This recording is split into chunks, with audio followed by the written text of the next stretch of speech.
یہ کہ اللہ کے نزدیک جو ہے نا رشتہ داری نسل کوئی معنی نہیں رکھتا ہے۔ بیٹا وہ بھی جلیل القدر پیغمبر کا بیٹا، تو اللہ کہتے ہیں یار میرے پیغمبر کا بیٹا ہے، اس کو تو بچانے اللہ تعالیٰ نے نہیں۔ اور وہاں بھی آپ دیکھیں حضرت لوط علیہ السلام کی بیوی غابرین، پیچھے رہنے والوں یعنی جس قوم پر عذاب آئے گی وہ اس میں رہ جائے گی، باقیوں کو تو نکال لیا نا اللہ تعالیٰ کہ ہاں جو ہے وہ اللہ کے سامنے کی کہ میرے بیٹے کو بھی بچا لیں اور بھیج دیں، وہ مان نہیں رہا تھا۔ ہاں بیٹے کو تو کہہ رہے تھے کہ آ جاؤ ہاں، لیکن اللہ سے نہیں دعا کی کہ اس کو اللہ تعالیٰ بچا۔ نہیں کی انہوں نے، ہاں بہت سخت انہوں نے کہا کہ لیسا وہ تیرا بیٹا نہیں ہے، حالانکہ سلبی بیٹا تھا۔ یعنی یہ آپ دیکھیں کیا کرائیٹیریا ہے، انہوں نے کہا جب ایمان ہی نہیں لایا، وہ مان ہی نہیں رہا، تیرا بیٹا کہاں سے ہو گیا؟ یہ ہے ہاں یہ ہے یہ آگے آئے گا۔ جی بالکل ہے۔ اللہ اکبر اللہ اکبر۔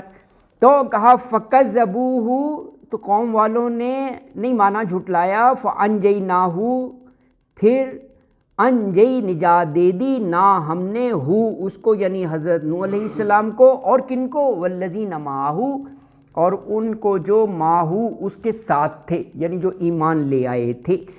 کس میں؟ فی الفلک کی کشتی ہے۔ یہ اور جگہ پوری تفصیل سے آیا ہے کہ اللہ کے احکامات کے مطابق یہ کشتی تیار کی گئی، اور یہ نہ جانے کتنا وقت لگا ہوگا کہ جب وہ کشتی بنا رہے تھے نا تو لوگ مذاق اڑاتے تھے، وہ کہتے تھے یہ سڑکوں پر چلاؤ گے؟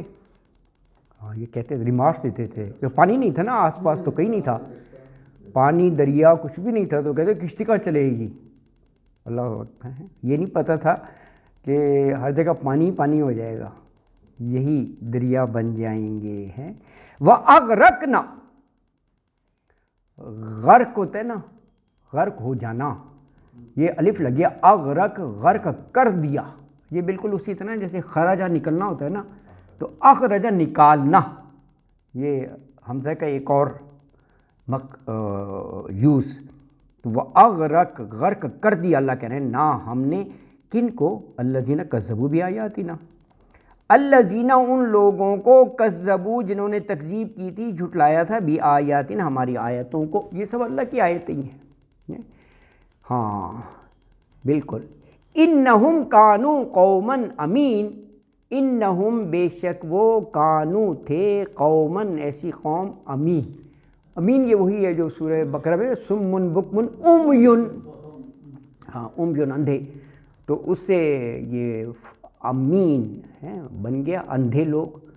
تو ہاں بے شک وہ، کانوا تھے، قومن ایسی قوم، امین جو اندھے ہو گئے تھے۔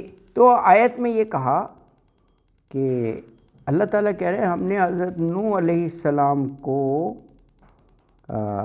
نجات دے دی، بچا لیا ان کو، اور ان لوگوں کو بھی بچا لیا جو ان کے ساتھ ایمان لائے تھے اور ایمان لانے کے بعد کشتی میں سوار ہو گئے تھے، اور باقی لوگوں کو اللہ کہہ رہے ہیں ہم نے غرق کر دیا جنہوں نے ہماری نشانیوں کو جھٹلایا تھا، اور بے شک وہ سارے عقل کے اندھے تھے۔ یہاں پر عقل کے اندھے ہی مانا ہے، یہ عقل کے اندھے ہی ہیں، جب ان کو واضح طور پر بلایا جا رہا ہے کہ آ جاؤ، تو آنکھیں تو ہو سکتی ہیں 6x6 ہی ہوں ان کی امین سے یہ مطلب نہیں ہے، لیکن عقل پر بھی پردہ پڑ جاتا ہے نا، یہ امین یہی ہیں، عقل کے اندھے تھے سارے نا۔ تو یہاں الحمدللہ ہمارا یہ ایک رکوع یہ مکمل ہو گیا، رکوع نمبر 8 ہے نا جی۔ تو رکوع نمبر 9 جو ہے یہ قوم عادی، انشاءاللہ ہم کل پڑھیں گے۔ تو آج کے لیے اتنا ہی۔ صدق اللہ العظیم وما علینا الا البلاغ المبین، وآخر دعوانا ان الحمد للہ رب العالمین۔